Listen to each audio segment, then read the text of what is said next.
Yes, ma'am. I think you said 8:04 in the morning? Approximately, yes. And you were with her for a couple of minutes in the Taco Bell parking lot? Yes. And then you followed her to her home? Correct. And you were with her in her home for how long? I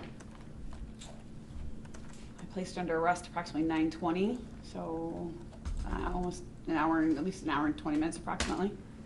And then you continued to interact with her at the police department while she was in holding, through her being processed until she was released. Is that correct? Yes, ma'am. And she was released at what time? Approximately 12:53, if I recall. So from almost 8 o'clock in the morning to almost 1 o'clock in the afternoon, you were around her, correct? Yes, ma'am. During the time that, well, let me ask you about the call out. You indicated that you believed the call out was for a possible theft and a battery. The call out was not for a battery, correct? Yeah, I believe it was a theft at the residence. Yeah. At the time that you received the call out to report to Taco Bell, no one had reported a battery. No. You, in your interactions with Joanne, didn't make any observations of track marks? I wasn't Correct. looking for track marks. I can't even honestly remember if she had a long sleeve or a short sleeve shirt on. Okay. But what observations you did make of her from almost 8 o'clock in the morning to almost 1 o'clock in the afternoon? You did not specifically observe track marks, correct? I did not. And you did not make any specific observations of intoxication in her, correct? Correct. After your initial meeting with Joanne at the Taco Bell, you directed her to drive her boys home, correct? Correct. And you followed them to their home? Correct. You wrote a police report about the incident, correct? I did. And that was following your entire interaction with Joanne, her two sons, correct? Yes, ma'am. And you're trained in the writing of police reports? I am. The purpose of writing the police report is to summarize the exchange, correct? Yes. You put important details into your police report so that you remember them later. Is that fair to say? Yes. Okay. You would agree with me that you did not document in your December 18, 2018 police report anything about what the kids were or were not dressed in at the Taco Bell parking lot. Isn't that correct? No. What about it is incorrect? I believe my police report states that they're in the back of the car in t-shirts and pull-ups. You believe that it states it in the report? Yes. Is it Exhibit 19? Judge, can I have Exhibit 19?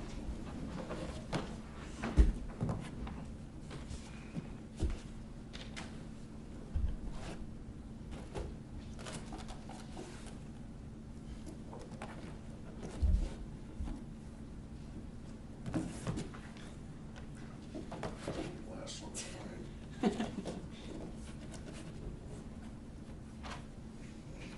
May I approach the witness? Officer, I'm going to show you a copy of your December 2018 police report. It's been marked and introduced as Exhibit 19. Do you recognize that to be your report? I do. Can you take a moment to review the narrative part of your narrative part of the report?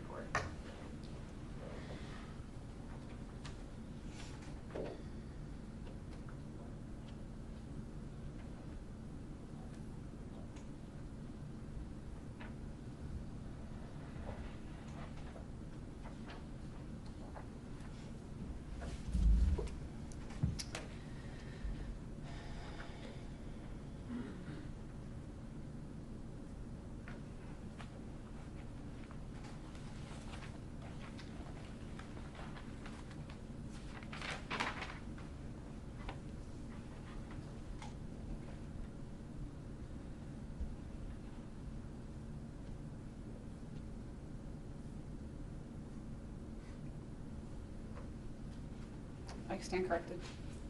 You would agree with me the report does not reflect that the kids are only in t-shirts and diapers, correct? Correct. Doesn't say anywhere that they're not wearing pants. Correct. Doesn't say anywhere that they're not wearing shoes. Correct. Doesn't say anywhere that neither of them is in a coat. Correct. And you also did not report that information to DCFS when you made your mandated reporter call, is that correct?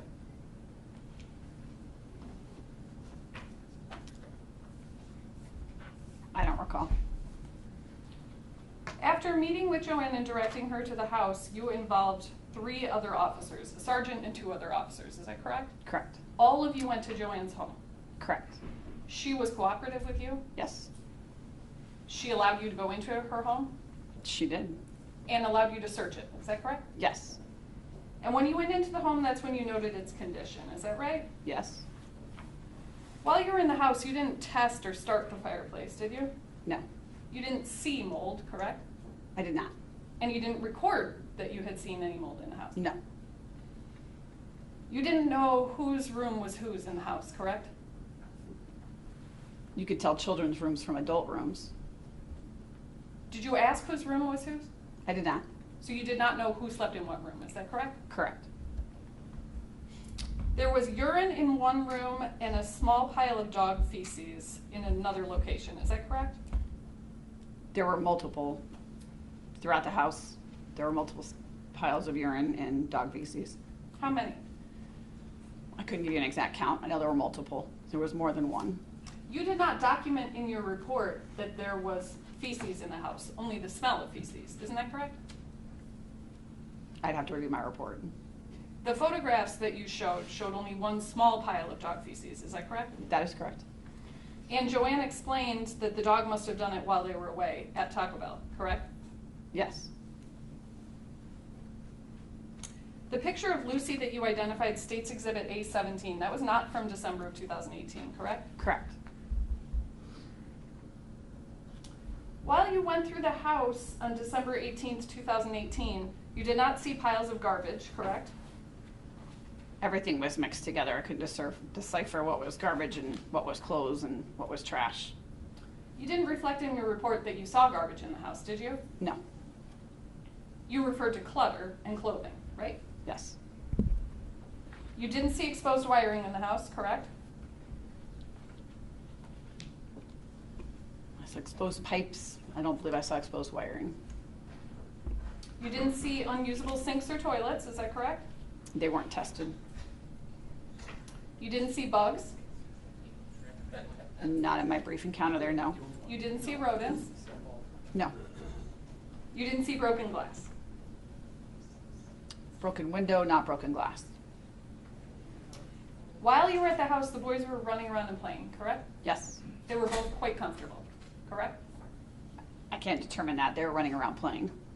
They seemed happy, correct? They were running around and playing. They did not seem afraid of Joanne, correct? No. That's a correct statement, correct? They did not appear to be afraid of Joanne, correct? You noticed the bruise on AJ at the house, right? Correct. Isn't it true that your characterization of asking about the bruise in the house, in the kitchen, on December 18th, 2018, differs in your report substantially from how you testified to it today? I'm not sure I understand the question. Well, today you indicated that when you asked about the bruise, you asked AJ about it, correct? I did. And in your report, you indicate that you asked Joanne about the bruise. Isn't that true? I'd have to review my report. Do you still have it in front of you, I do. officer? Can the witness review the... She may.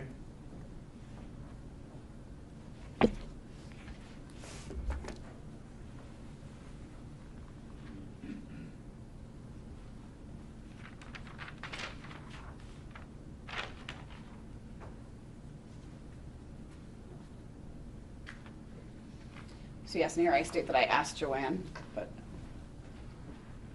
In your report that was authored in December of 2018, you indicate that you asked Joanne about the bruise, not AJ, correct? correct. And you indicate that Joanne is the one who asked AJ about the bruise. Is that correct?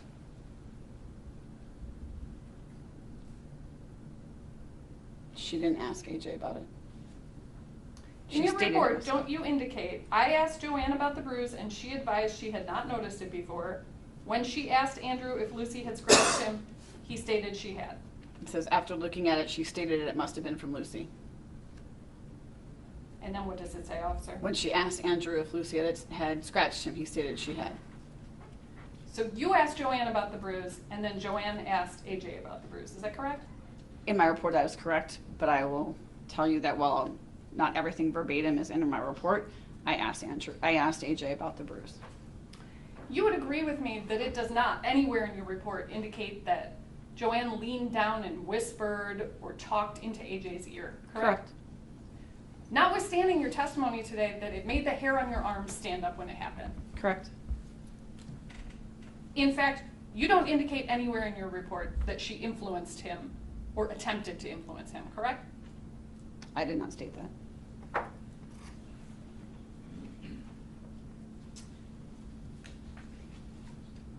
You did not refer this case to the Child Advocacy Center at that time, when you had that exchange in the kitchen of Joanne Cunningham's house on December 18th, 2018, correct? As a patrol officer, we never go to the CAC.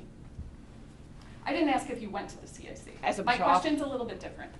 You did not refer this family to the Child Advocacy Center at that time on December 18th, 2018, correct? Correct. As a patrol officer, that's not our position. You did not contact investigations or anyone else at your department about referring the case to the Child Advocacy Center at that time, is that correct? I did not, because it had been referred to DCFS. Could you not have involved the CAC or the Child Advocacy Center at that time and directed DCFS to meet you there? That's not our protocol as a patrol officer. What training have you received in CAC protocol? Our cases are transferred over to either investigations handles it after we've done our initial report, or if DCFS gets involved, it's then handled by DCFS. As a patrol officer, that's not something that I do. I appreciate that, but that's not my question. Okay. What training have you received in CAC protocol? None.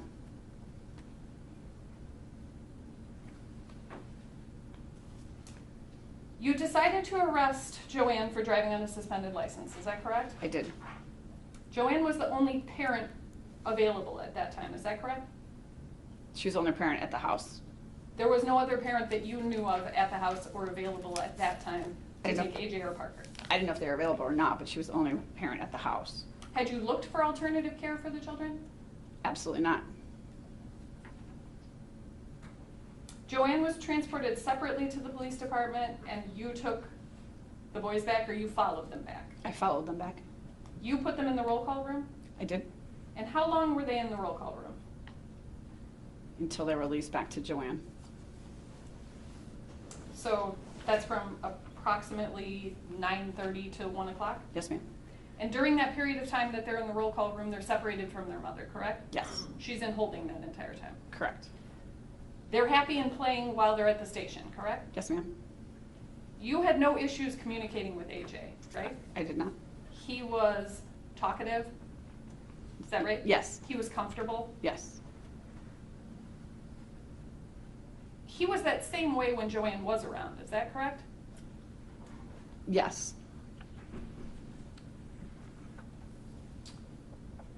When you asked AJ about the bruise again while the kids were in the roll call room, was that before or after Carlos had interviewed him? Before. And how long did you talk to him for? I honestly don't know. It'd be a guess. Would you say it's more than 10 minutes? If I had to guess, I'd say probably 15 or 20 minutes. I was in the room with him and Parker. Just slow down a little bit for the court report, please. Sorry. What training have you received in interviewing children?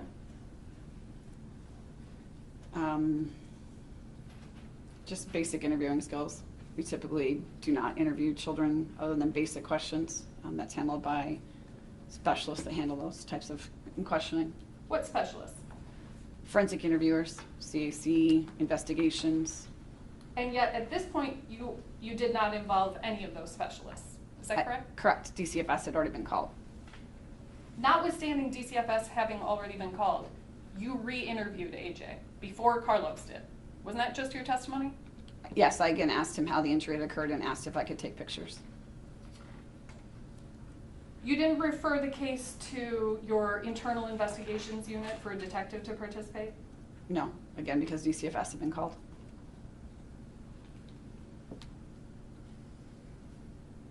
You are generally aware that the CAC and other specialists discourage multiple interviews of a child, correct? Yes.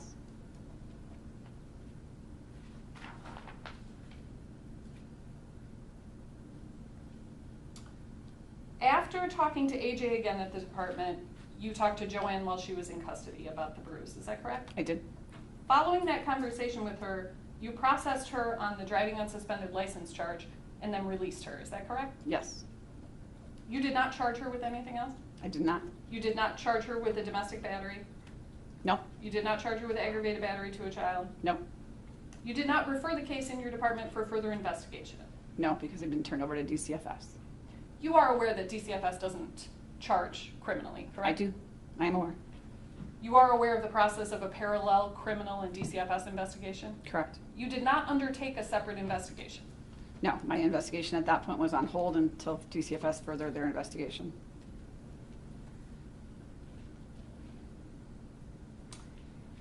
You didn't involve the state's attorney's office at any point in time? No,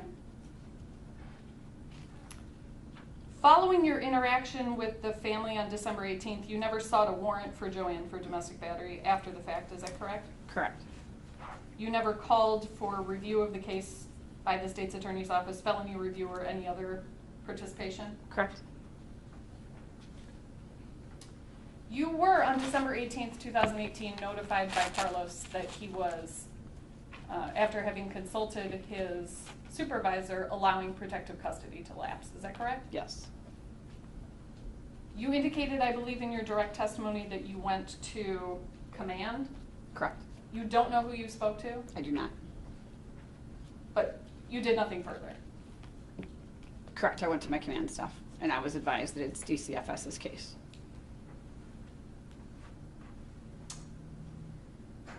You were also notified that the ultimate investigation was being unfounded by DCFS because you were the mandated reporter. Is that correct? Yes. And that notification came to you in writing from the Department of Children and Family Services? It would have, yes. And it notified that you had 10 days to contest the finding. Is that correct? I don't recall the notification. If that's a standard notification, then it would have, but I don't recall. Is your memory exhausted as to what the notification looks like? Yes. Would reviewing a copy of the letter that was sent to you refresh your recollection about what notification you were given about your ability to object? Yes. Judge, if I have one You moment. may?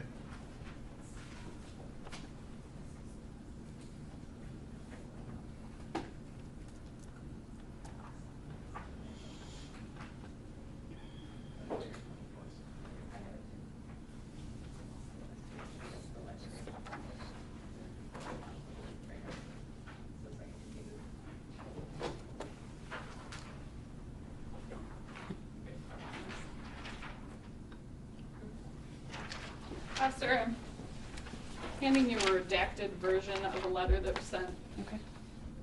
January 7th, 2019.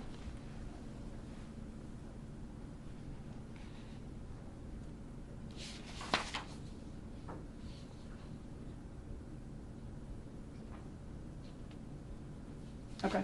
Does that refresh your recollection about the contents of the notification that you received in January of 2019 that this investigation was being unfounded?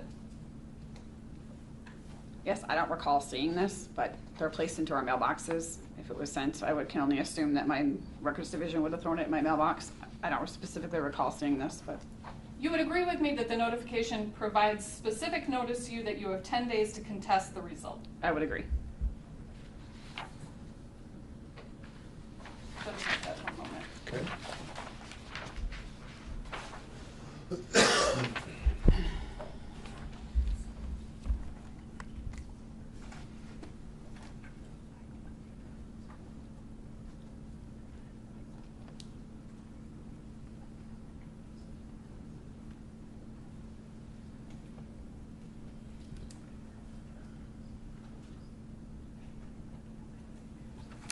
I have no further questions.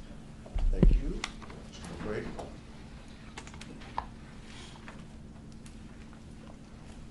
Officer, you indicated that Mr. Acosta told you that temporary custody was going to lapse, correct? Told me he was releasing the children back to Joanne. Okay. Where did that conversation take place? I believe it was in the hallway of our police department. Okay.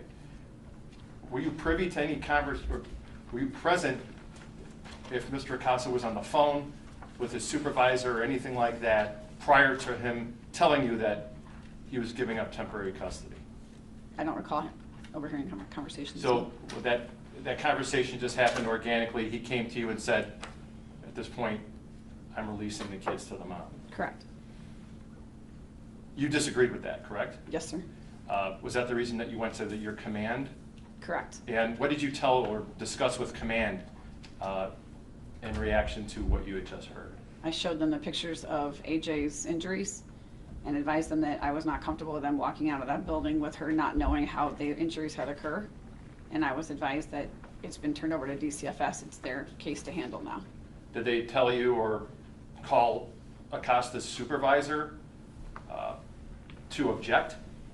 Not that I'm aware of. I wasn't privy to that. You knew that you could do that, correct?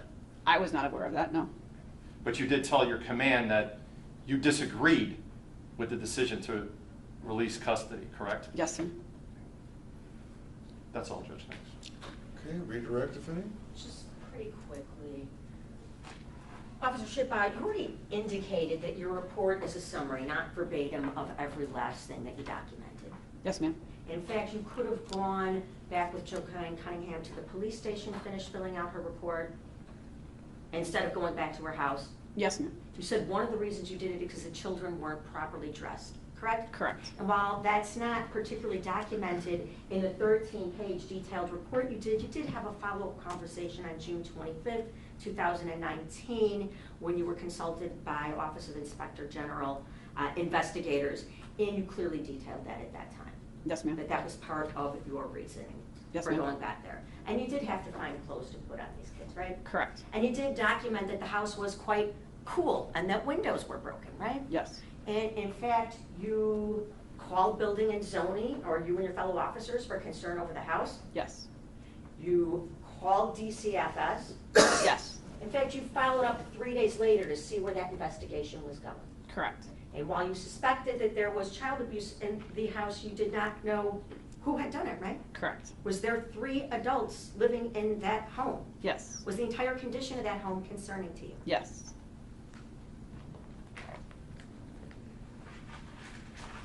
Nothing further. Judge, I would ask for a recross with respect to the question about the OIG interview. Okay.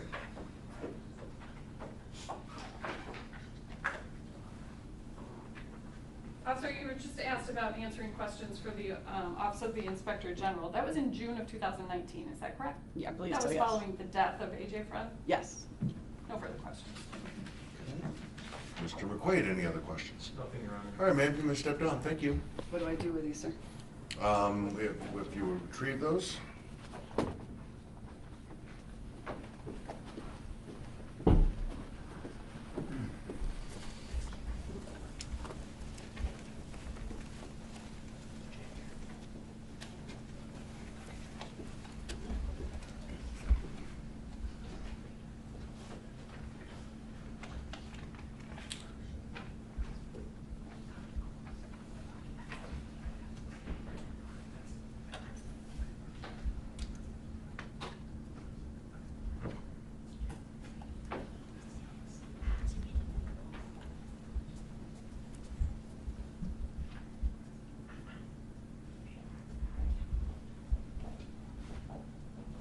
Your Honor, at this time, the people call Dr. Joellen Channing. Okay. Yeah, raise your hand. To be sworn. You swear to tell the truth? I do. Okay, please have a seat there. Speak directly as you can into the microphone. Don't talk too fast and keep your voice up. Okay. You may proceed. Thank you. Ma'am, will you please state your full name for the record? I need for you to spell both your first and your last names, too. Joellen Channon, Joellenchannen. Do you have an occupation? I do. What do you do for a living? Emergency physician. You a doctor licensed to practice medicine in the state of Illinois. I am. Are you currently employed? I am. Can you tell us where, please?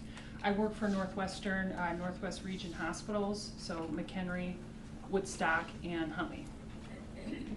And you just said you were an emergency room physician. Correct. How long have you been doing it? 11 years. What are your routine duties in the emergency room? Sure. We see patients who come in through the front door or through the ambulance bay. My specialty is to stabilize emergent and life-threatening conditions. We also run labs, do imaging, and develop care plans and consult specialists as needed. Do you see patients via appointment or for advice? No, Are you an expert in child abuse? I am not. Are there occasions when you see patients in the emergency room at the request of the Department of Children and Family Services? Yes. Under what circumstances? Typically, when DCFS will take custody, I believe sometimes they'll come into the ER with children that they want us to do like a physical exam or like a well-being check where we look for injuries, look for lice, document that they're healthy. And are those the usual circumstances by which you see Yes, if they're brought in by DCFS, yes. when you might do a checkup in the Yes. emergency room?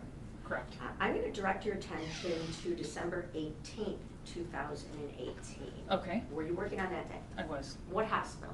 Woodstock. And where's that hospital? Woodstock, Centegra? Yes, it was Sintegra at the time. Centegra, and that's located in McHenry County, Illinois?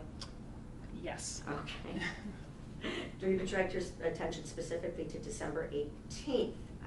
What shift were you working on that day? 6 a.m. to 6 p.m. At approximately 2 p.m., did a young patient by the name of AJ Freund arrive to be seen? He did. Was he there at the direction of DCFS? I believe so, yes. Well, was this an unusual situation by which you were called to examine this patient? Yes. How so? So I was asked to determine the cause of an injury, which was not my specialty. Did you receive a referral form from DCFS? I received a form, yes, that was faxed to me by DCFS. Was that paperwork different from what you would usually see? Yes. And how so? It was specific to an injury. So it was asking me to give information about a specific thing. And was any DCFS representative physically there in the emergency? No. Just the patient? Yes. And who had accompanied the patient? The patient, his mom, and his younger brother. Did you even have a camera available to you? We did not, no. So, you said you received a referral of some paperwork. If I can show you. Well, let me ask you this. When you Sure. got the referral and it was unusual, did you get some faxed paperwork Yes. that came over? Yes, I got a fax and then I called the person who faxed it to me. And did that, if I can show you, I'll show opposing counsel. This is stipulation, base stamp, DCFS, C sequence, 2448. May I approach witness? You may. Dr. Channing, Yes. can I just briefly show you this part of stipulation, base stamp? Is this the paperwork That is. you received? Yes, that is the Okay. paperwork. And was that a fax that came over from a person by the name of Carlos Acosta? It is. Yeah, see, this is referral from medical evaluation of a physical injury. That's a very specific form. Okay. Yeah. And that was atypical? Yes. After receiving this unusual referral, did you do anything? Yes, when I received the fax, I called Carlos Acosta. Before you even saw the check? Yes. Why was that? Because I felt that it was an inappropriate request and I was trying to get more information about why I was being asked to do it. So you made a phone call to the number that you received the fax? Yes. Did a person answer the phone? Yes. And would that have been someone who identified themselves as Carlos Acosta? Yes. Did you have a series of conversations with a person by the name of Carlos Acosta that day while you were working treating AJ? I did. And this would have been the first conversation? Yes. Was it a male voice? It was. The person acknowledged that it was Carlos Acosta from Yes. DCFS who made the referral? Yes. Was anybody else part of this conversation or just you and he on the telephone? It was just he and I. Can you tell us what you said to him? I cannot give you specific details. I don't recall the details, but I will tell you idea behind the call was that I did not feel like this was in my wheelhouse. This was not an acute injury. This was something that had been sustained at some other time. It did not require emergent medical attention, as far as I knew, and I was being asked to determine the cause of a bruise, which I didn't feel comfortable doing. How long did that, did you get a response? How long did that conversation last? I don't remember how long the conversation was. I know that I was trying to get more information about how I could be of help here. You know, and at that point, what was your understanding as to the custodial situation of the patient? I was told that if I could prove that that bruise came from a non-accidental trauma, that then they would be able to continue with protective custody. So you thought AJ was still in protective custody when Yes. you were there to see him? Yes. Did you actually at 2:20 in the afternoon go forward with seeing this child as a patient? I did. It was after you expressed that you did not think it was appropriate?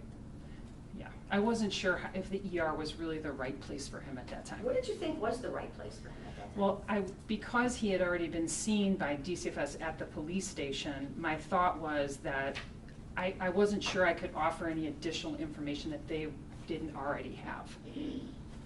Why would you think DCFS would have more? Well, just relying on their expertise with, as child protective service agents. So being trained in interview techniques, being trained in recognizing neglect and abuse and those kinds of things. So you went ahead and actually examined AJ at about 2:20 p.m. But prior to that, were you made aware of, as part of your examination, a history that brought AJ to the emergency room? The only history that I was familiar with was that somebody through police intervention, they had discovered the bruise. They were concerned, brought him to the police station, and opened the case there. That was the only history I really knew about. At that point? Yeah. Did you, the child's mother was with him? Correct. That was a person by the name of Joanne. Correct. Did you see and interact with her? I did. Was there anything unusual about her demeanor? Can you describe it for me? Not particularly. I know she was very nervous she thought that the kids were going to get taken away from her. She was a little bit nervous. She wanted to check in herself and prove that she wasn't using drugs. So she was a little bit anxious, but otherwise, no. And were you aware that the mother came to the attention of police because she called them for a criminal incident that occurred with her in her home? Yes. And did you know what the nature of that was? So at that particular time, I knew that someone had stolen her phone, so she had gone to Taco Bell to make a call. I knew all of that. There was an officer in the ER that had told me that they had been to the house before. There was concern about the condition of the home, and that's kind of the only history that I knew, was that she was living with that particular person and there was a question of drugs involved. And while the police were investigating that, you believe they learned about saw the bruise and reported that? Yeah, and then they saw the bruise and initiated the report, the DCFS report. Do you recall how old AJ was? 5. And you said he was with his mother Yes. and his little brother. Did you make any, and by the time you saw him, was he gowned? I don't recall. Okay, did you make any observations of him? I observed that he seemed like a normal 5-year-old boy. What about any injuries to him? On exam, we did note the injuries, yes. What injuries did you note? There was a bruise to the lip, bruise on the ankle, and then across the right hip. And what was like this? Like let's describe that. Yeah. So the bruise on the ankle was relatively small. I remember the lip being a bruise that was maybe 1 or 2 centimeters, and then across the iliac crest, I believe, across that bone on the pelvis there, it was kind of a red and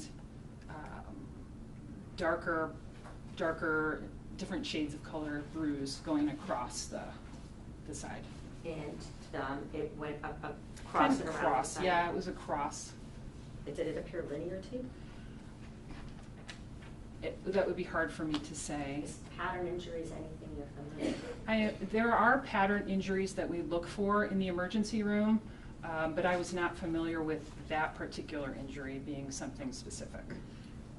Did you have any conversations with Joanne Cunningham about any of those marks to the 5-year-old boy? Yes, so I had asked her what had caused them. She wasn't sure. She had told me that they were roughhousing, they were playing football, and maybe it was while they were playing football he got injured. And then she also said that the dog may have jumped on her, or him, sorry. And by the way, did anyone ever ask you to take a look at the other little one, Parker? No, Never came up. no. Who else was present when you were speaking to Joanne? It would have been Parker and AJ, potentially Cheryl the nurse. I don't recall.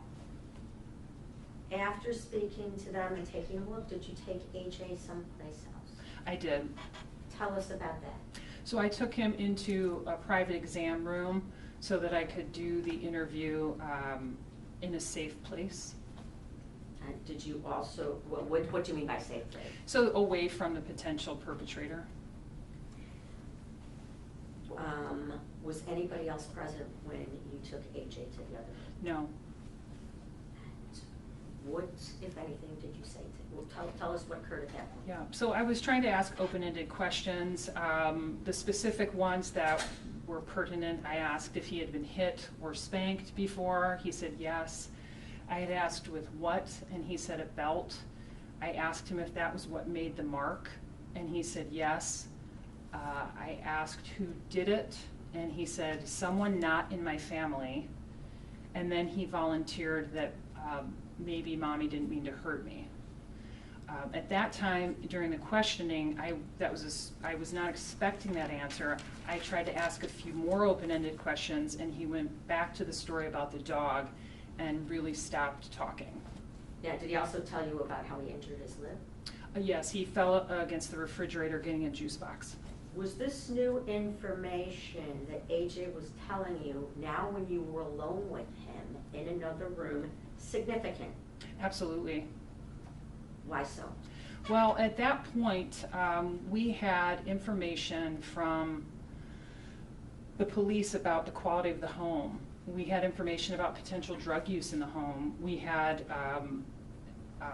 potential neglect, and then we had a bruise. I couldn't tell you what made the bruise or when it happened, but now I had information that he was giving me about a belt, about maybe his mom did it, and that to me was additional credible evidence that could be used to continue the protective custody.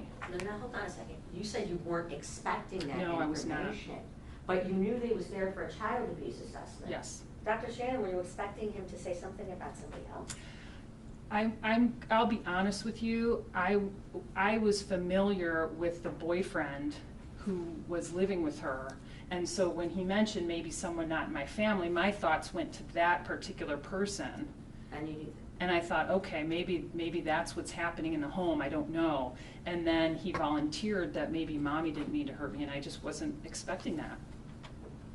So, was it your understanding and belief that those children were in the custody, that protective custody had been taken away from the mother who was with a boyfriend? We were under the impression that the case was continuing and it was my job to document the injury, and then the next steps would continue. You said you stopped interviewing AJ at that point. Yes. Why? I was worried that I would tamper with the evidence, that this interview was going to be very important going forward. And I didn't want to continue with questioning without having another party there, without myself being trained in that type of questioning, knowing that there are other people that could do that much better than I could. Okay, and I want to go now to, if Your Honor, I can republish a couple of photos from People's Group Exhibit 2. Okay. The injuries to- Go right there.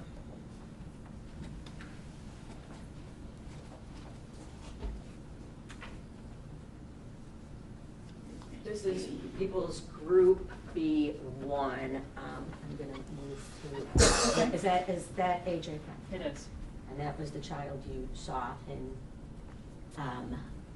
the hospital on December 18th. Correct. In the emergency room department. Correct. One second, trying to get this.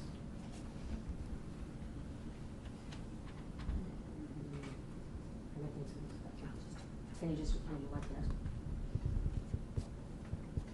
Does that show some of the injuries you saw to the Yeah, system? the upper lip. Want to move on to the next one? Take a look at that bruise. Now, you obviously saw him bruised when he was gowned at some point, right? Right, yes. Mm-hmm. Now, are there certain types of injuries in children that you're generally trained to be suspicious of? Yes. So we look for any injury that isn't consistent with a child's level of mobility. So, for example, a 2-month-old falling off a bed doesn't fit with the ability to be mobile. There are certain burns that are indicative of abuse, for example, like dip burns or certain other pattern burns. There are also other pattern injuries that we would look for. Injuries to long bones would be suspicious. Those are some of the things we look for. Okay. Dr. Shannon, I'm going to have you look at B4 Mhm. and then as well B5. Is this a pattern injury type that you are familiar with? No. Is it in a suspicious location? That's a good question because, it's over a bony area. If it was over a bony prominence, which can be more common, but it's truncal, which is less common. So it's kind of it's not on soft tissue necessarily, it's on bones, but And it wraps around and kind of into comes his around buttocks, right? a little bit, yeah. And is the wrapping around anything that's suspicious in nature? Generally, I couldn't say, not your area of I expertise. couldn't tell you. Would a bruise that size and color have been visible for a while? You said it wasn't acute. Again, the bruising history and development and progression is something that's very complicated and not something that I would feel comfortable making a judgment on. Would a bruise that deep, would you expect it to inflict a pain to elicit a response in a child? That's also hard for me to say. At the time, he was in no pain or distress. I think that's probably where I come up with it's not acute. And what, so Yeah. when you say elsewhere in your report, you describe that bruise as mild, is that because you mean Yes. it's not acute, causing an immediate need for treatment? Yeah, in the emergency room, we consider things maybe a little bit differently than in other specialties, but mild, moderate, and severe are very different. So severe is something that's life or limb threatening. Moderate is something that may require an intervention, imaging, splinting, et cetera. And then mild would be something that I'm observing, but I'm not really intervening on. Right, you're not saying that this wasn't a significant traumatic injury to this child, just from an emergency room perspective. Correct. That's where you're putting it on a treatment level? Yeah, kind of like more on a triage and treatment level, it would be considered mild. Is history important when assessing how an injury occurred? It is. Did it make sense that the mother would not have seen that bruise in a child too? It would have been unusual that she didn't see it, I would think. But again, I'm not familiar with their family situation. Was the history inconsistent? Yes. How so? Well, Initially, it was the dog, and then it was, well, maybe they were roughhousing while they were playing football in the house. Maybe that did it. And then eventually, I also got the information that it was potentially a belt Where did the word belt come from? from AJ. Did you ever suggest that? No, I did not. Now, after getting that information, I think you said it was significant and alarming. Yes. What did you do after receiving that information during that private conversation with AJ Freund?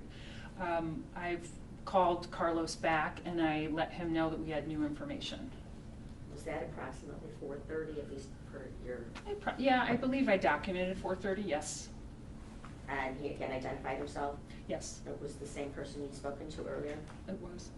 And tell us about that conversation.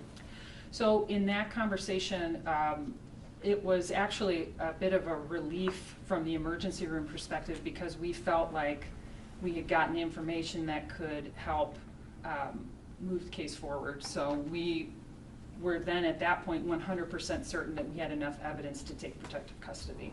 You thought you would still be maintaining protective custody? Yes, You thought the case would be moving forward when you absolutely. How so? Because with everything that we had found out that day, and now we had information that potentially mom was the abuser, we then could go forward with taking AJ away from that situation. By the way, I asked you if anyone else had used the word belt. Had anyone other than Joanne used the word football? I don't think so. I don't recall. I don't believe so. Dr. Shannon, did you, during that conversation with Carlos Acosta, say anything about a forensic interview? I did. I requested assistance at that time, because I felt like it was imperative at that time to get a professional question session happening, and also then someone trained in forensics to look at the bruise and see if they could add any more information. So you wanted a separate interviewer, I did. and you wanted a separate medical exam? Yes, By people who specialized in those? correct. Did you offer, you said you felt better, you offered an opinion as to AJ's safety and Joanne Cunningham's custody? Yes, we were not going to let the child leave the emergency room with mom. So this new information said that she could not leave with mom. Yeah, that solidified it for us, me. And then what happened? Then Carlos was going to determine the disposition of AJ. So it then became, okay, where does he go? And that's what he then was working on. Okay, that's what you believed he was working Yeah. on? Yes, Did you have a follow-up conversation? I did. And the nature of that conversation would have been that Dad is at work right now, but he's gonna come get him as soon as he's off work. So what was significant about Dad? That was the person that was determined to be a safe person for AJ to go with. What was your impression about who was going to have custody of AJ? I guess, it would have been Dad. That would have been the,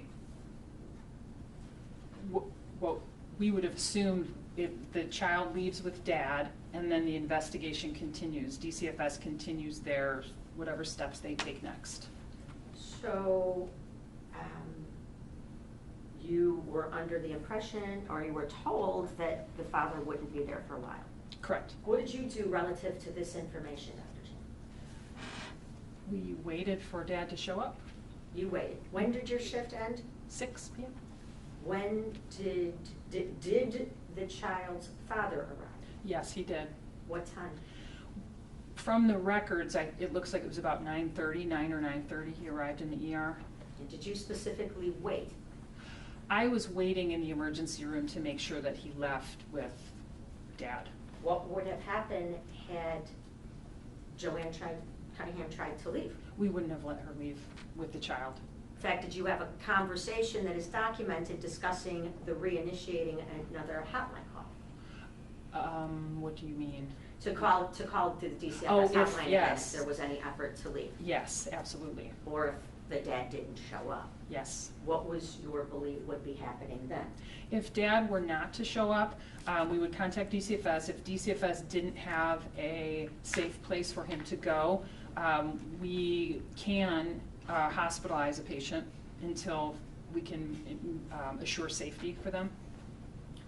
And so I think I did ask you this, you thought at that point child was still under protective custody Yes, once the dad left. yes. Had you seen situations like that before? I've seen, yes, patients go into protective custody, yes. Now, I'm going to, and once Andrew Freund came later at 9:30, the child left about, I think it was 21:37? Yes, And that was the official discharge time when all the paperwork was done? correct. And was there follow-up paperwork done as part of protocol in this with what was a written confirmation of suspected child abuse and neglect report? Cheryl Ferguson, the nurse, filled out the official DCFS form. That would be the one that we usually do from the emergency room, yes. If I can show from stipulation exhibit big stamp 214 from the C sequence.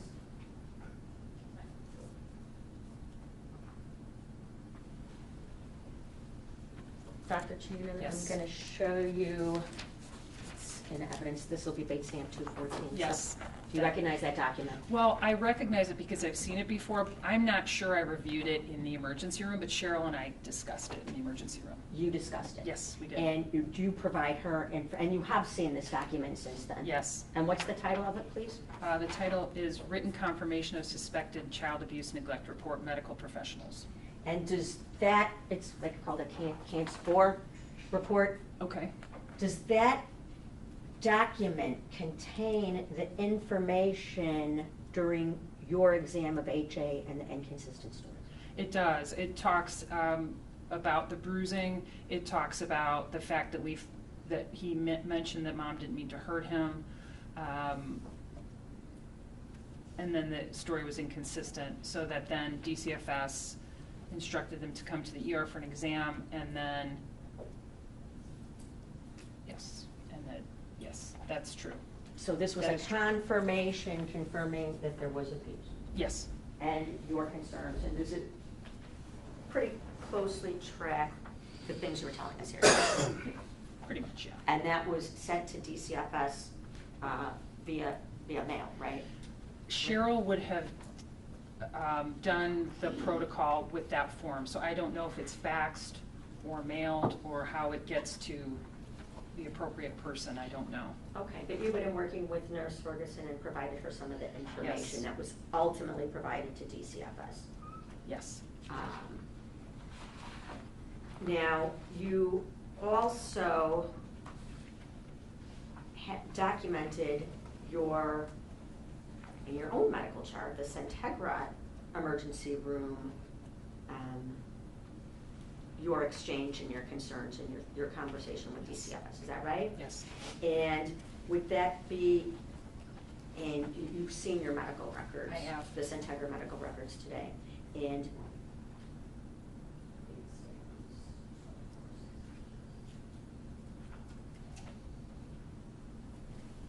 Dr. Shannon, I'm going to show you a portion of the medical records Okay. that you documented. It would be Bates stamps 2465 through 66. Okay. Can you take a look at these 2 pages of the Centegra emergency room medical records? Okay. Do you recognize them? I do. Are you familiar with them? Yes. And how well does that document your interactions with DCFS?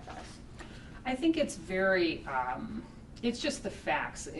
Part of the charting that we do in medicine is just to present facts as they occur. It's difficult to get all the details in. But it yes. does document your concern over the changing stories. Correct. It does document that there was an injury via a belt that he said yes, he said about. That you explained to Carlos that these stories were inconsistent, that the patient changed his story multiple times? Correct. Does it also document quite specifically that I asked for a professional interviewer to be sent and explain the limitations of my exam?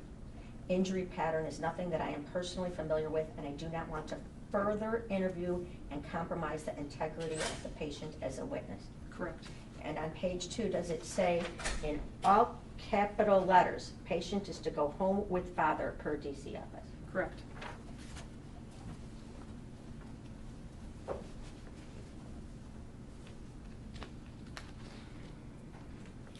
I am going to show you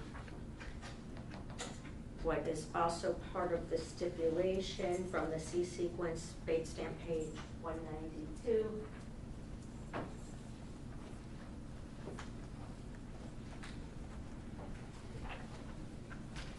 Dr. Shannon? Yes. This is a document of a contact note. Correct. Is this purportedly between yourself, or does it state actually that it's between yourself and Carlos Acosta Correct. at 4 p.m.? Yes. A phone conversation with you? Yes. Is it about 4.5 seconds? It is. Does this contact note encapsulate your conversation? It's very brief, but it's very brief. Does it indicate that you specifically requested a forensic expert? You said you're not I a think it forensic does, expert. correct. Does it, it does, it mentions that, yes, that I requested a forensic specialist or child abuse specialist, yes, it does say that. It says my concern developed or was heightened when I spoke with him, and he mentioned about maybe mommy didn't mean to hurt me, and that was a trigger for us. That was heightened our suspicion and was what we consider credible evidence. Does it document your multiple conversations? It does then? not. Or the conversations regarding maintaining protective custody? No.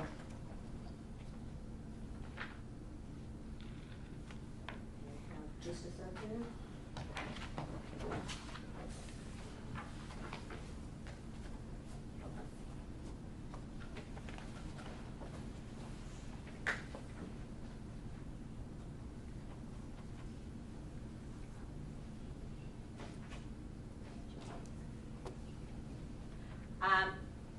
Dr. Shannon, I just Yes. want to go back to a few questions. While you were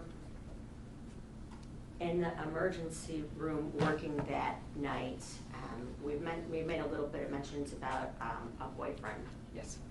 by the name of Daniel Nowicki. Yes. Was he at the emergency room the same evening? He was.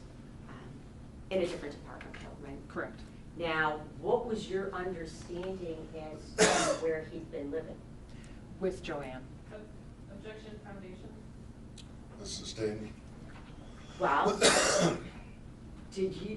was part of your concerns about where this child being placed having anything to do with the dynamics of what you believe the home life was? Correct.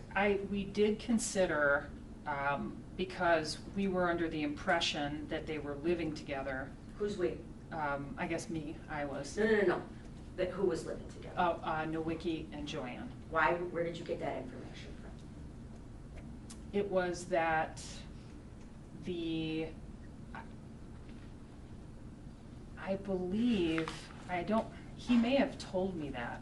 Objection, hearsay, Mrs. Strike. Sustained.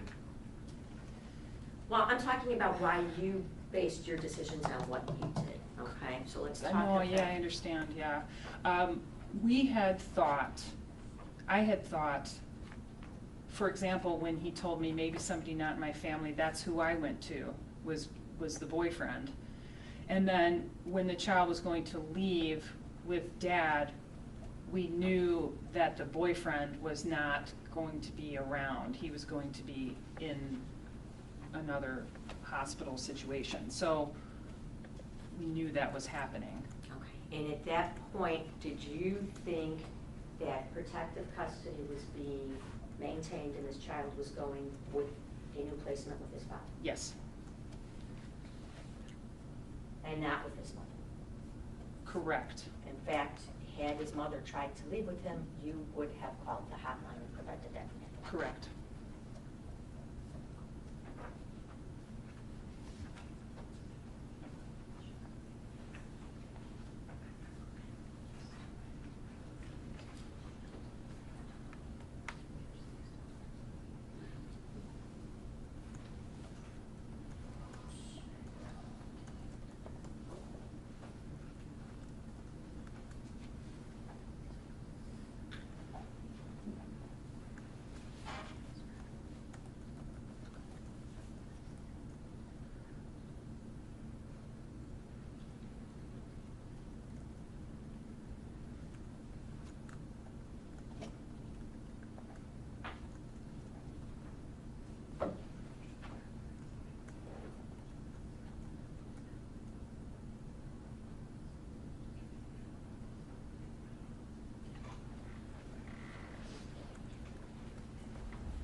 Nothing further.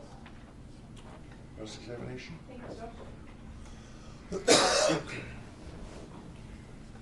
Doctor, I want to start right there. When did you first tell the state that Daniel Nowicki was in the hospital that same night? I don't know. I don't recall that part of the discussion. That was after AJ Freund's death, more likely than not? What do you mean? I'm sorry. When you first told them that you knew Daniel Nowicki because he was in the hospital the same day that AJ Freund was after AJ Freund was deceased. Is that true? No, I knew he was the boyfriend that night, that day. Where in the medical records is there any mention of Daniel Nowicki in AJ Freund's medical records? There wouldn't have been. You didn't document anything about a boyfriend anywhere in your notes that day, true? True. And how did you know you knew Daniel Nowicki's relationship from his medical treatment that you were doing separate and apart from AJ's? Is that true? Well, no, because I don't think I signed up for him as a patient. But it's kind of confusing, but they brought him in and I had a conversation with him independent of treatment of him.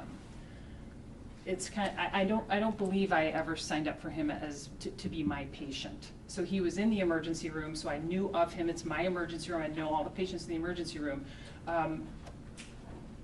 The situation that was ongoing, I knew about it because of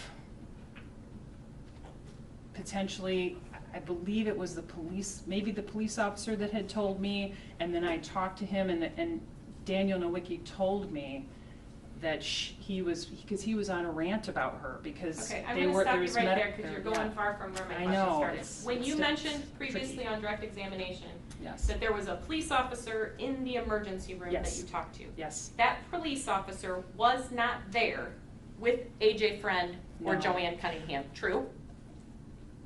At the time, I don't know if I realized that, but I believe that is true, yes. They were I believe that there to be true. under a separate Yes. investigation involving a separate patient that was not AJ Freund, correct? I believe that is correct, yes. Now, if we can get back to what you did that day. Sure.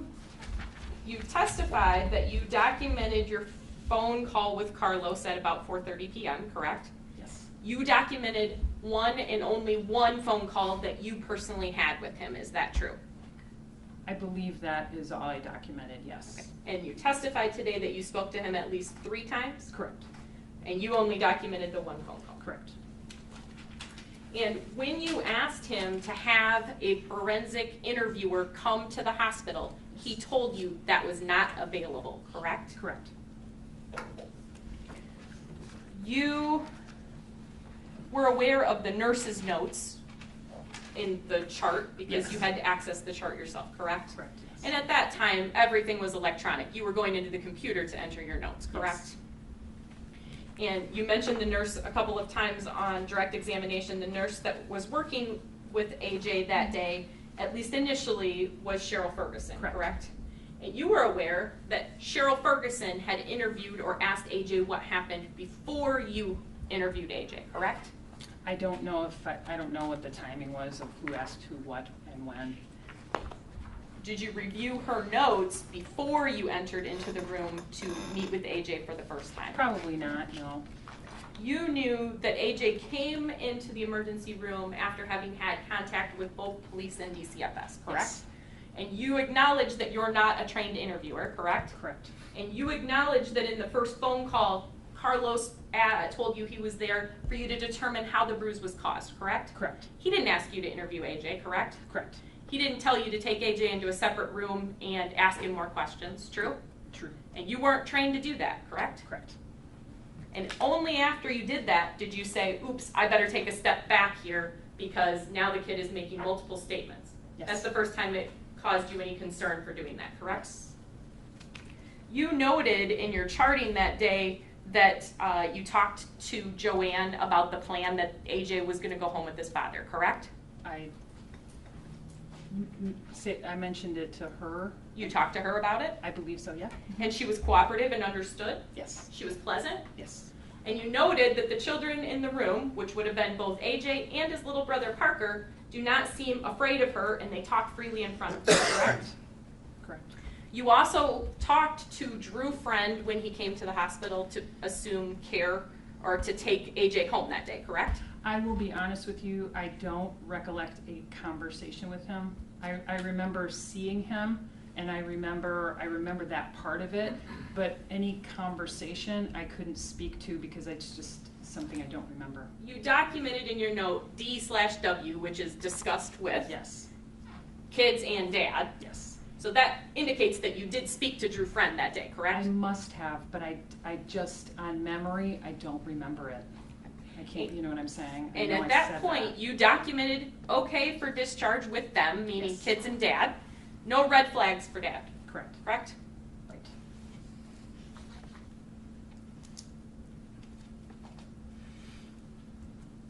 As you mentioned to Ms. Romito on direct, the bruise you noted initially on his hip, you noted that it was at its maximum severity was mild, correct? I would say at the moment I saw him would be considered mild. You noted it both at the time that you saw him and at its maximum severity to be mild, correct? I don't know what you mean by it at its maximum severity. Well, your charting Did I write indicates that you maximum? wrote that. Where did I don't recall writing.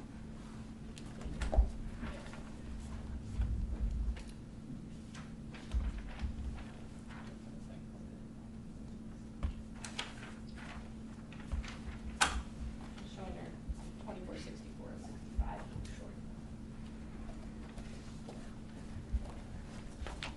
I'm showing you what was admitted as stipulation C, page 2464 Okay. and page 2465. Okay. When Ms. Romito showed you your note partially before, she only showed you the second 2 pages of your note, is that correct? Yes. It was actually 3 pages that began on page 2464, is that Sure. correct? Yes. Okay, and in the first paragraph, history of present illness, you noted the bruise at its maximum severity described as mild, correct? Yes. When seen in the ER, severity described as mild, correct? Yes. I'm that just so There's you- no question. No. You can answer the question. I think that what happens in that part of the chief complaint is a kind of an autofill box. So when I put mild, it was at its maximum severity mild. So that would have been like a plug-in. That's why I don't remember writing that. It's just Maximum severity was not a word that you used, Yes. but it was something that you were completing in your charting. Yes. And you never noted it that it was moderate, that No. required additional intervention, correct? No. And it certainly wasn't limb, I think you said limb or life altering. Yeah, Correct. limb or life-threatening, yeah. And What- I would stick by that. When I saw him in the emergency room, for my immediate exam, I consider it a mild injury. But I don't know what it looked like a week ago. I don't know what it looked like 2 days ago. That's what I meant by just clarifying at maximum severity. So I see how that could be conflicting. With respect to the bruise itself, Yes. you also noted a bruise on his lip, Yes. correct? And we saw that in the photograph. Right. Those were the injuries that you noted, correct? Yes, and one on the ankle, I believe. You testified that at some point Joanne came up and asked if she could be admitted into the hospital to be tested for drugs, correct? To the ER, yeah. She wanted to check in to the ER. to be tested for drugs. Yes, she wanted to prove that she was not on drugs.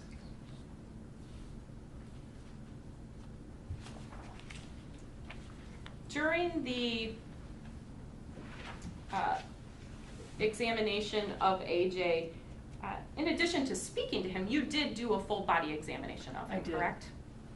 And you noted that he was in no acute distress, he was in no pain. Correct. You noted that other than the upper lip, small abrasion on the right side of the upper lip, that the head, ear, nose, and throat all were within normal limits, correct? Correct.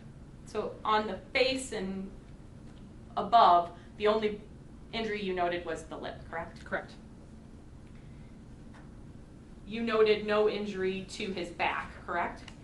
His back was a normal inspection? Yes. On abdomen, you documented no visible injury, and then you went forth and documented over the iliac crest. Correct. And I believe you testified that that is a bonier area of the body, correct?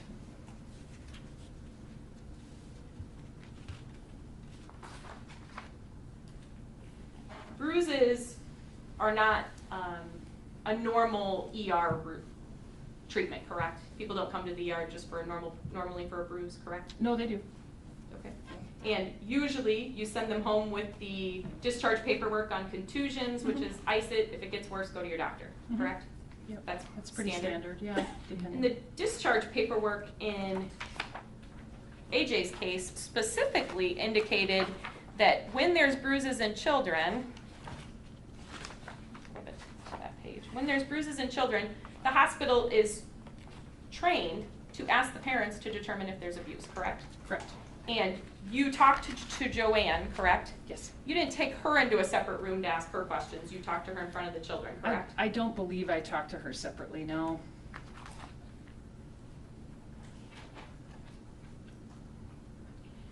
You testified that you stayed at the ER even though your shift ended at 6 until about 9:37 when he was ultimately discharged, correct? Right.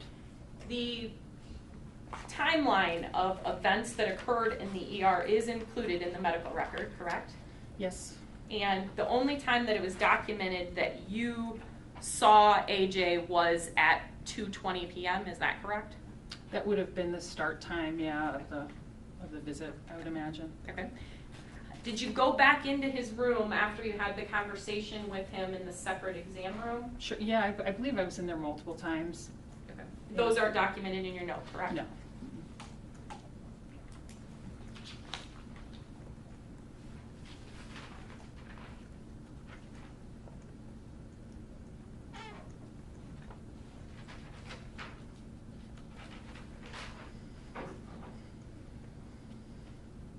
The information about the Taco Bell, that you had that as part of the history, do you know where you obtained that information?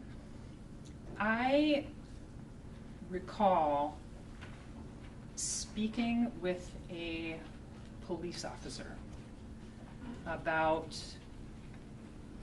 the situation. I recall talking to Carlos. I don't know if Carlos gave me that information or the police officer gave me that information, but I knew that she had went to Taco Bell to make a phone call, and then the police got involved. They saw that there was this bruise. They were able to take her to the station and start the investigation. Was the police officer that you spoke to that day male or female? A male.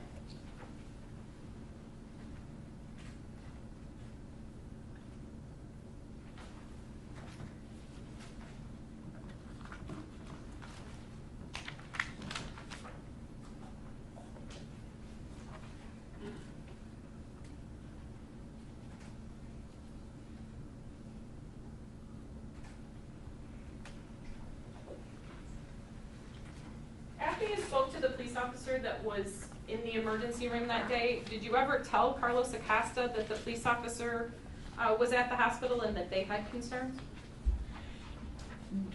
I know I had a discussion with him that the police were concerned. They had pictures of the house.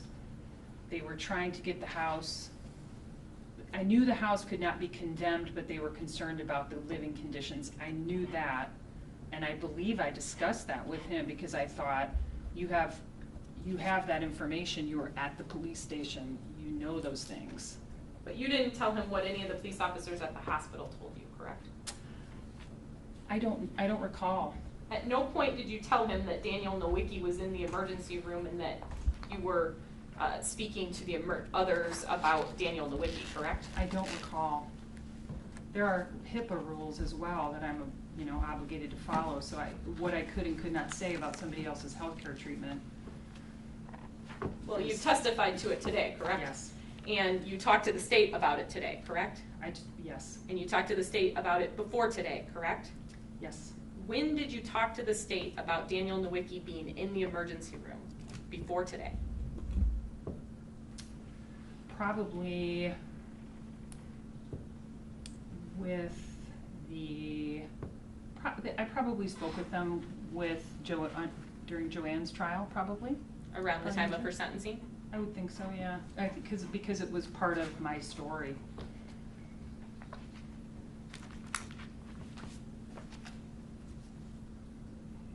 When you say it was part of your story, it was part of what you encountered that day with Daniel Nowicki, correct? Yes. We were, when all of those pieces came together, we were under the impression that Nowicki was living in the home. There were potential drugs in the home. Can I stop you right there? Sure. Nowicki was living in the home. Yes. You got that information from him, Well, correct? From Daniel, correct? I believe so, yes. Okay. Did you ever ask Joanne whether Daniel Nowicki was living in the home on that day and time? I don't recall. Did you ever tell Carlos Acosta that you had learned or you were under the impression that Daniel Nowicki was living in the home? I don't recall. Okay, if then that the was part of second my thing, and I discussion. didn't mean to interrupt you, No, I it's just okay. wanted to stop on that comment. It's okay. Second thing was you were under the impression there were drugs in the home. Yes. And the drugs that you were aware of that were in the home were what led to Joanne calling the police this morning for her Adderall and her Suboxone, correct? I don't recall if I knew specifically about that particular issue. I just knew the chief complaint of Mr. Nowicki and what was going on there. So I knew that information. Okay, but you didn't share that information with Carlos Acosta on December 18th of 2018. I don't recall. If you did share it, you would have documented it, correct? No, I didn't document every single thing we discussed. But that was significant information to you at that time, correct? The only reason it was significant to me was because when we considered the living situation and that Dad was coming to get the child, we made, and I'll admit they were assumptions, that they did not live all in the same home. That was an assumption that we made. I did not clarify that Drew had been living in that home originally. I didn't clarify that. That's why it's part of my story about the picture that I saw that day. So that day, I had these two people living in an unsafe situation with two children, and then DCF was involved. DCFS got the dad to come in and be with the children and make sure the children were safe. So that's why it's part of my story. A lot of what you did and a lot of that forms your story from December 18th of 2018 was based on things that Carlos Acosta was not aware of, true? He was at the police station, so he didn't must have see known the Daniel story. Nowicki Whoa. in the Counsel? yard. I'm sorry, Judge. I Let her apologize. answer. But he must have known the story, because that was how she became part of the police, how the police were involved, because that's the only reason the police were involved, because she called them because of what happened with Nowicki. So But he was at the police station, but Correct. he didn't know that Daniel Nowicki was at the hospital, correct? I don't know. So you agree with me that some of the information that you had from the emergency room, he may not have had, correct? Objection. Basis? Judge is asking for speculation. Pardon me? Asking for speculation. Well, there's been a fair amount of speculation that's been going on most people's sides here, and I get why that can be admissible in this type of a situation, because speculation can induce us to act in a particular fashion. The question's not an unfair one, so the objection's overruled. So you can ask the question again if you want. you would agree with me that Carlos Acosta, and this probably isn't the same question, I apologize, didn't have the information that Daniel Nowicki was in the emergency room at that time, correct? I would tell you that I don't know what information he had about Nowicki. I would tell you that. Thank you.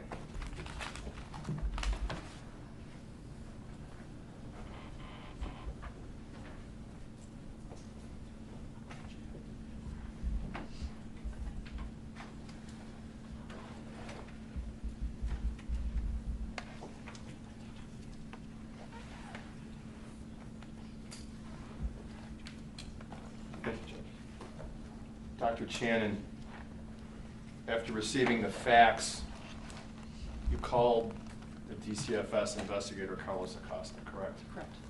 And would it be fair to say that at the time you made that call, or what motivated you to make that call, was you felt that the request being made of you wasn't in your wheelhouse? Correct. And was one of the purposes of that call possibly to suggest that maybe you should take this boy to a different doctor who does things which that would be in his wheelhouse? Correct. Go ahead. Well, I was going to say, we were under the impression that if we were able to prove it was non-accidental trauma, then the protective custody would continue. And that to me seemed like a lot to put on an emergency room physician.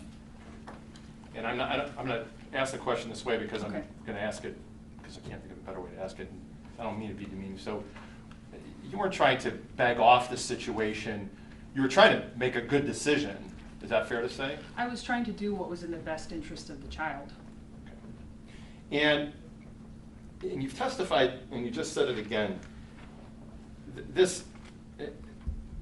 you believe that the protective custody was in place at that time, correct? Yes. Why? Well, because it was an active investigation, and during an active investigation, I believe we have protective custody. So for example, even before I got the information, we probably would have had an issue with her leaving the emergency department with the child, because we were under the impression that DCFS sent her to us as part of the next step in the process. So I'm trying to figure out then, at that point in time, did you believe that you, the hospital, in your capacity, had protective custody, or this is DCFS having protective custody, or the police, and then it's just moving to this next stage? I would say that we were under the impression that there was an active investigation happening. The child was sent for medical evaluation as a continuation of that investigation, yes. Okay. Again, I'm sorry, but That's okay. I have to be more specific about Yes. it. By the time when AJ came to the hospital, you believed he was in protective custody already. Yes, I would say yes. Okay. And were you told that specifically, What do you mean? that he was in protective custody? Was I told that specifically? Yes. I don't recall. In your conversation with Investigator Acosta, after that conversation, were you more clear about the status of protective custody, whether it was actually in place at the time AJ came to the hospital? After the initial conversation? Yes. I don't know. So ultimately, after the conversation with Acosta, you moved forward. Yes. Okay. And that was a decision you made? Yes. Is anything about the conversation you had with DCFS at that point in time motivated you to go forward? I think he was a patient in my emergency room, so I am obligated to care for him. So yes, I moved forward as I would any other patient, knowing that I also was tasked with filling out this form of medical injury. You didn't have to be talked into it. Is that fair to say? At that point? To be talked into it. Well, I was trying, my initial conversation, I was trying to, I guess, make it clear that I was not the right person to do that. That I had not done that before. This isn't what I'm here for. Are we sure you want me to do this? and then then you made your decision to do that after that Yes. conversation? Okay. Judge, I have nothing further. Redirect? No, no redirect, thank you. Okay, We're can we done? step down? Thank you. All right, it's 2:45. We're gonna take a recess until 5 minutes after 3.